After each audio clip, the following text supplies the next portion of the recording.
اگر یہ بیوی فوت ہو جائے نا، شوہر غسل دے سکتا ہے، اس کو کفن پہنا سکتا ہے، سارا کچھ، اور سب سے بیسٹ یہی آپشن ہے کہ شوہر سارے غسل دے،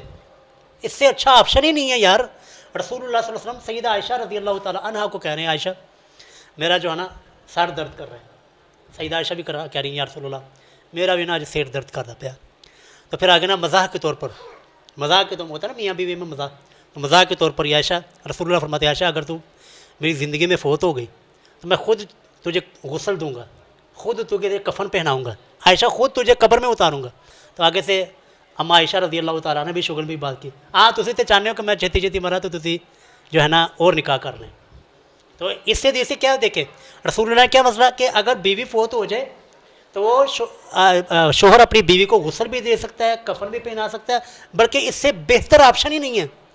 کیونکہ میاں بیوی کا تو کوئی پردہ نہیں ہے، ہن لباس اللہ کو انتم لباس اللہ ہن۔ تو اگر شوہر غسل دے رہا ہے اپنی بیوی کو تو یہ تو بہت ہی پردے والی بات ہے۔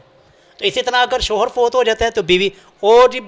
ایسے ظالم معاشرہ ہے وہ بیوی کو شوہر کا منہ نہیں دیکھنے دیتے، وہ کہتے ہیں جی بس ذرا نکاح ختم، اور کیسے نکاح؟ آگے تو 4 مہینے 10 دن عورت نے عدت گزارنی۔ یہ کیوں 4 مہینے 10 دن کا حکمت ہی یہ ہے کہ ابھی وہ شوہر کے نکاح میں ہے، وہ شوہر کے نکاح کا وہ جو ہے نا افسوس اور اس میں دکھ میں ہے۔ تو بیوی بھی اپنے شوہر کو غسل اور کفن دے سکتی ہے، شوہر بھی اپنی بیوی کو غسل اور کفن دے سکتا ہے، لیکن شرط یہ ہے کہ دونوں جو کوئی مریا ہوئے، نہ زندے نہیں پائی کو کفن دے دیتا ہے،